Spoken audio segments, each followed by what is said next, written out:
distance. Do I like that? It's easy to figure you out. If I can have you now, then easy's what I'm about. I think you might be the wrong person. Assalamualaikum warahmatullahi wabarakatuh. Bertemu lagi dengan saya Ibu Ajeng Mudaningrat. Nah, pada pertemuan kali ini kita akan melanjutkan membahas mengenai sistem gerak, namun pada subbab sistem rangka dan juga persendian. Nah, langsung saja di sini susunan rangka manusia itu dibagi menjadi dua. Coba perhatikan di sini PowerPoint-nya, yaitu ada rangka aksial dan juga ada rangka apendikular ya. Nah, di mana rangka-rangka aksial ini adalah tulang-tulang yang membentuk sumbu tubuh, yaitu tengkorak, tulang belakang, dan tulang rusuk. Lalu, rangka apendikular adalah tulang-tulang yang membentuk anggota gerak. Rangka apendikular tersusun atas tulang-tulang tangan, kaki, bahu, dan juga gelang panggul. Nah, di dalam PPT-nya juga di sini Ibu menyajikan ada gambar susunan rangka manusia dari tengkorak hingga pada ujung kaki. Nah, di sini ya. Lalu kita akan membahasnya satu persatu dari setiap bagian-bagiannya. Lalu di sini yang pertama itu ada rangka aksial, di mana rangka aksial membujur sepanjang tulang belakang, tersusun atas 80 buah tulang, meliputi tengkorak, ruas-ruas tulang belakang, tulang dada, dan juga tulang rusuk. Nah, lanjut di sini yang pertama ada tulang tengkorak. Nah, di sini perhatikan gambarnya, Ibu menjanjikan dua gambar. Gambar yang pertama itu adalah gambar yang dengan menggunakan keterangan bahasa Latin atau menggunakan bahasa biologinya. Nah, gambar yang di sampingnya itu adalah gambar dengan menggunakan keterangan bahasa Indonesia.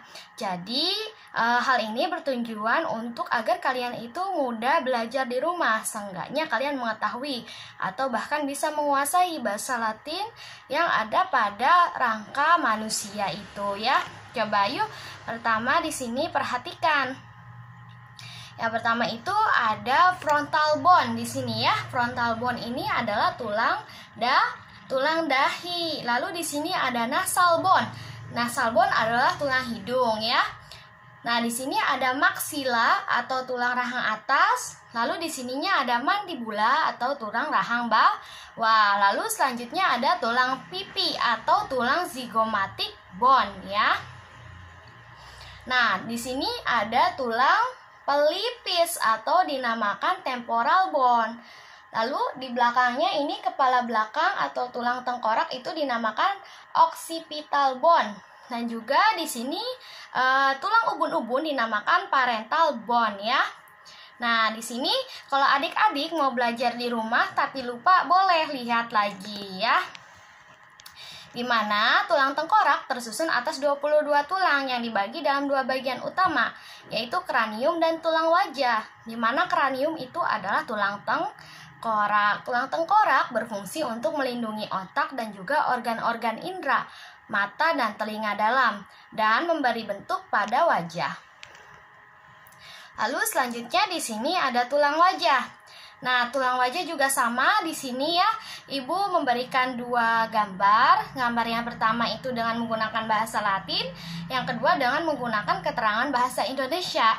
Hal ini lagi-lagi untuk memudahkan kalian belajar ya. Maka dari itu kalian harus rajin membaca di buka-buka materinya ya, agar kalian bisa mengetahui dan bisa menguasai tidak hanya nama bahasa Indonesianya tetapi juga nama Latinnya ya. Yuk kita perhatikan ke sini, ke gambar, dan juga perhatikan ke Ibu. Nah, tadi di sini ada frontal atau tulang dahi ya. Terus temporal tadi di sini di pinggir mata, yaitu tulang pelipis ya. Lalu di sini ada tulang zygomatik atau tulang pipi. Lalu di sini ada tulang ethmoid di sini. Tulang ethmoid atau tulang sekat rongga hidung. Lalu di sini ada maxilla atau rahang atas, bawahnya adalah rahang bawah. Lalu di sini ada tulang sphenoid atau rongga mata ya.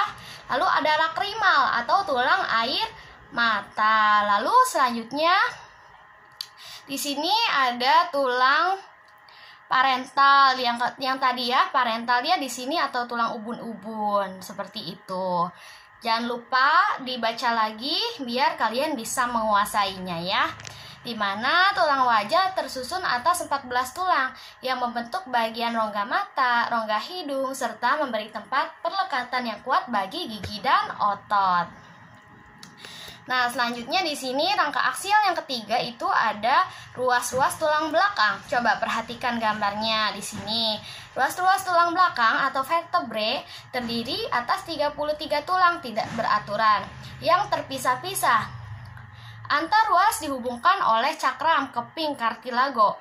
Fungsi tulang belakang adalah melindungi sumsum tulang belakang dan juga sebagai penegak kepala. Nah, di sini perhatikan gambarnya. Nah, kita mulai ya, 7 ruas tulang belakang atau di sini disebut tulang leher. 7 ruas tulang belakang atau tulang leher. Nama latinnya adalah cervix.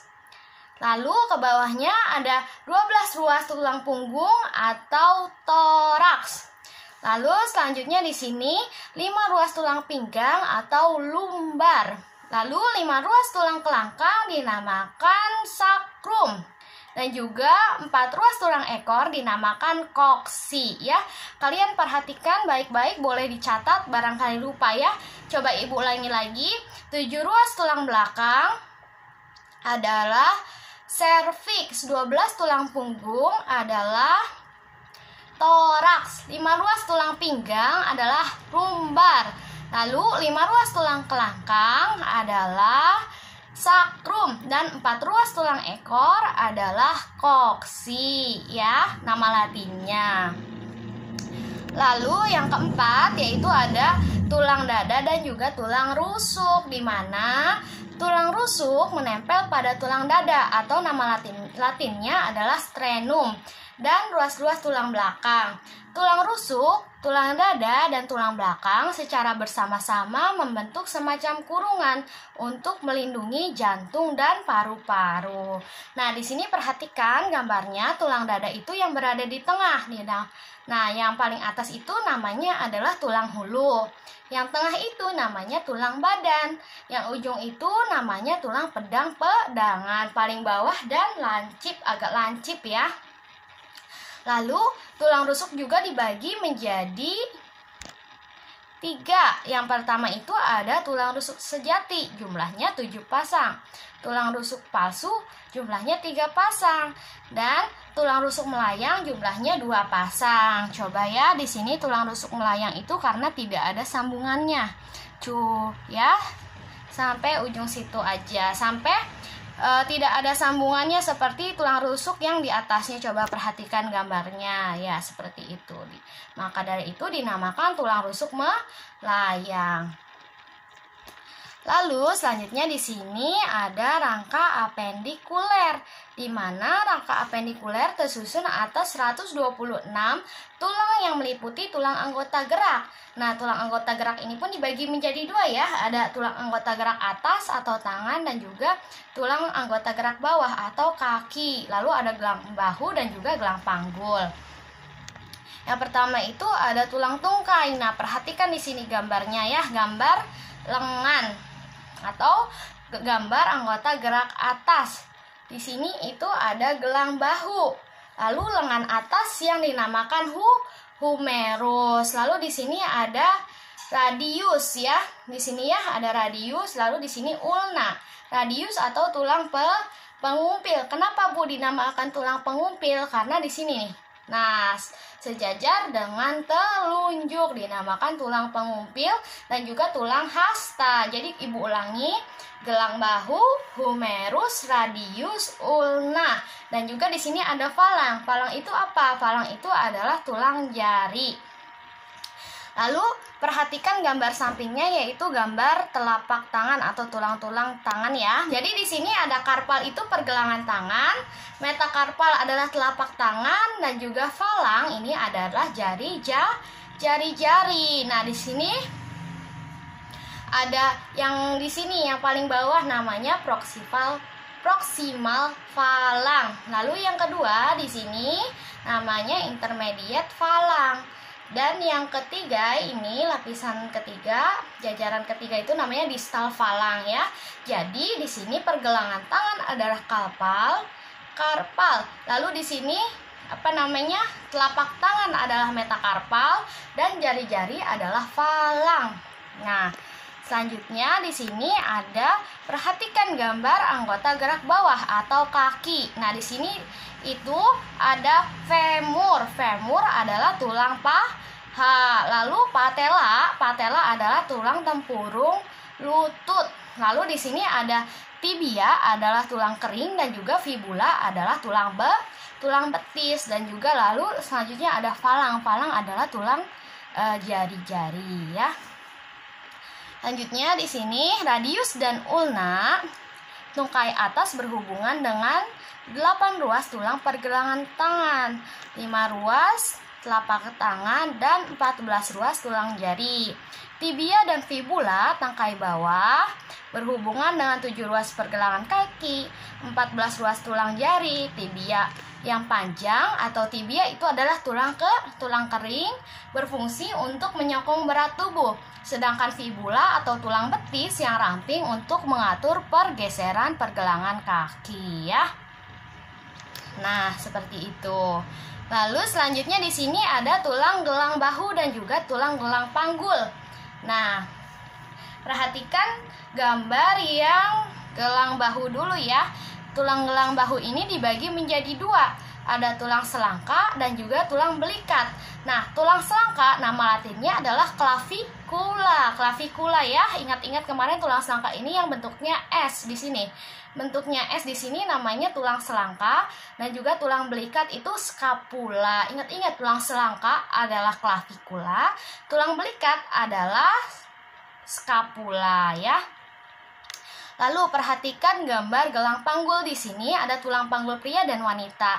Dilihat dari bentuknya itu beda ya. Tulang panggul wanita itu lebih besar karena pada wanita itu terdapat rahim dan juga terdapat organ-organ untuk reproduksi, mengandung, semacam itu ya. Di sini tulang gelang panggul pelvis tersusun atas 5 tulang, yaitu ada ilium, pubis, ischium, sacrum, dan juga koksi yang menyatu sehingga tampak seperti satu tulang. Tulang-tulang pelvis ini berfungsi untuk melindungi organ-organ dalam yang lunak seperti usus atau uterus pada perempuan ya. Nah, seperti itu penjelasan mengenai rangka pada manusia. Bagaimana adik-adik? Apakah sudah jelas ataukah ada yang ditanyakan dulu? Oke, barangkali ada yang belum jelas, boleh ya ke sesi diskusi nanti pada WA Group. Nah, Ibu lanjut dulu ya ke persendian tulang. Nah, persendian sendiri ini merupakan hubungan antar tulang yang satu dengan tulang yang lain. Berdasarkan tulang pembentuk sendi dan arah geraknya, persendian dibagi menjadi 3. Ada sinartosis, amfiartosis, dan juga diartosis. Yang pertama itu ada sinartosis, yaitu merupakan hubungan antar tulang yang direkatkan oleh jaringan ikat atau kartilago hialin yang mengalami penulangan atau osifikasi. Jadi hubungan, coba perhatikan gambarnya di sini ya, hubungan ada tulang juga ada tulang dihubungkan dengan menggunakan kartilago hialin. Nah, kartilago hialin itu apa? Kemarin telah dibahas. Kalau kartilago hialin itu adalah tulang rawan ya. Jadi tulang dan tulang dihubungkan oleh tulang rawan tetapi mengalami osifikasi, mengalami pembentukan tulang. Jadi sinartosis ini atau persendian sinartosis ini menyebabkan sendi itu menjadi mati dan tidak bisa mengalami pergerakan ya. Lalu selanjutnya di sini yang kedua itu ada amfiartosis. Amfiartosis adalah hubungan antar tulang yang dihubungkan oleh kartilago hialin sehingga tulang-tulang dapat digerakkan walaupun terbatas ya. Jadi tulang-tulang tersebut dihubungkan oleh kartilago hialin tapi tidak mengalami penulangan, tidak seperti sinartosis. Jadi bisa digerakkan walaupun gerakannya terbatas. Yaitu contohnya apa, Bu? Contohnya itu antara tulang rusuk dan juga tulang belakang. Di situ lihat di sini ada panahnya ya. Di situ dapat digerakkan walaupun gerakannya terbatas. Lalu di sini yang ketiga itu ada diartosis. Diartosis merupakan hubungan antar tulang tidak dihubungkan oleh tulang rawan ataupun jaringan ikat, tetapi oleh struktur tertentu yang memungkinkan tulang-tulang bergerak dengan bebas. Nah, jadi kalau sinertosis itu tidak bisa bergerak, amfiartosis itu bergerak tapi dengan gerakan yang terbatas. Kalau diartosis itu bisa bergerak dengan bebas. Nah, berhubung persendian diartosis itu bisa bergerak dengan bebas, maka sendi diartosis dapat dibedakan menjadi 6.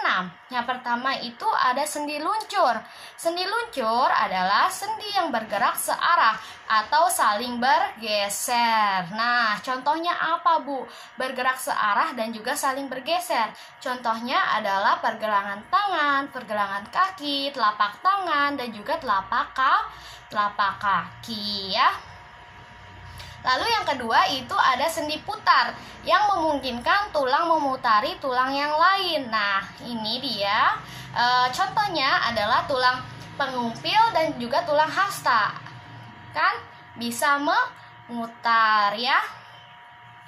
Lalu selanjutnya di sini ada sendi pelana yang memungkinkan tulang bergerak ke dua arah. Contohnya adalah ibu jari. Tuh kan bergeraknya ke dua arah. Lalu selanjutnya sendi engsel memungkinkan tulang bergerak ke satu arah. Contohnya adalah tulang jari-jari. Tuh kan ya, tulang jari-jari bergeraknya ke satu arah. Lalu sendi kondiloid tidak memungkinkan banyak gerakan-gerakan yang terjadi. Nah, gerakan yang terjadi adalah menggeser atau meluncur. Nah, contohnya adalah gerakan mengangguk, ya seperti ini. Nah, seperti ini itu berarti yang bergerak adalah tulang dasar tengkorak dan juga tulang punggung. Jadi memungkinkan kepala untuk mengangguk. Lalu sendi peluru memungkinkan tulang bergerak ke segala arah. Contohnya adalah tulang gelang bahu dan juga tulang lengan atas ya, bisa bergerak ke segala arah tuh. Bisa bergerak ke segala arah seperti itu. Nah, begitu penjelasan mengenai persendian tulang dan juga sistem rangka.